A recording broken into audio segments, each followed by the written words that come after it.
Today in this 2012 Dodge Ram pickup, we're going to install part number PAL A350. Just a pop and lock custom tailgate lock.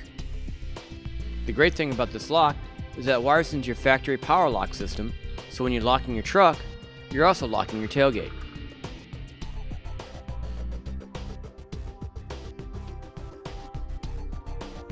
And also, if you want, you can still use your key to unlock or lock the tailgate. The metal construction of a pop and lock is corrosion resistant stainless steel and does include all the necessary hardware to connect to the vehicle. Okay, let's go ahead with our installation. We need to open up the tailgate. This way we can have access to the tailgate lock itself. Okay, once we have access to the lock, we'll go ahead and remove 8mm nuts from the inside of the tailgate assembly.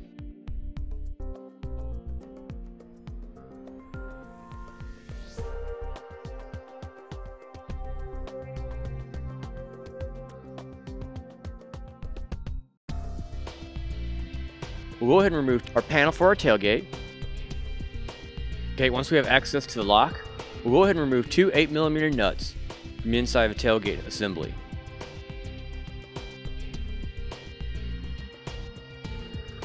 Then from the passenger side, we'll install the power lock. It'll fit in between the arms of the existing lock and fit over the studs. We'll go ahead and reinstall the two nuts and go ahead and tighten them down. And we'll go ahead and slip it into place, and we'll make sure the slide bolt is sitting over the plastic locking arm. Then we'll manually move the slide bolt up and down to make sure everything works okay. Okay, as one final check, using the ignition key, we'll go ahead and lock and unlock the manual lock to ensure that the power lock is not interfering with the first lock.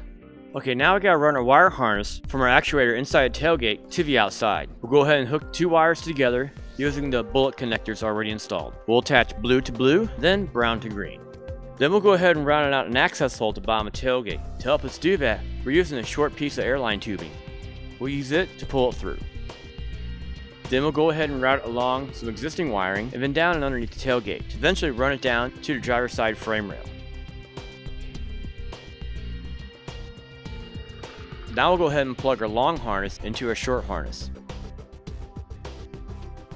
Now on the frame rail here, we'll go ahead and zip tie it in place to help keep it from moving around. We're going to go all the way up along the frame rail, following the brake lines, and then up into the edging compartment.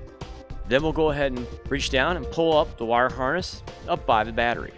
Next, we'll go ahead and install the relay kit. We'll install this on the firewall close to the battery. In this case, we're going to install the relay kit to the sheet metal on the firewall with some self-tapping screws. Now these screws did not come with the kit. With it in place, we'll go ahead and make our first initial wire connections here.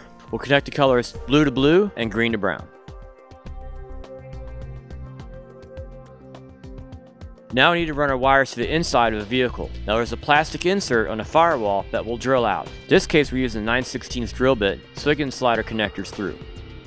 Okay, once our hole's drilled, we'll take our wire harness with the yellow terminal ends on them, and then we'll just push it through the firewall and into the inside. We need to go ahead and remove the kick panel on the driver's side door.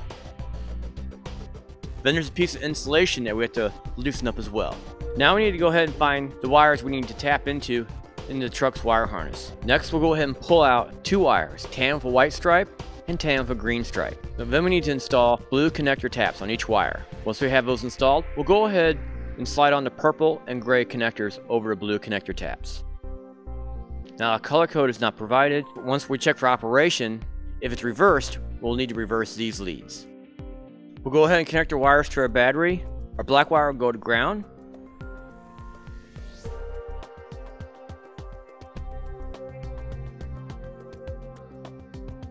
We'll open up the lid on the positive terminal and slip a red wire through underneath the cover. Then we'll go attach it to the battery.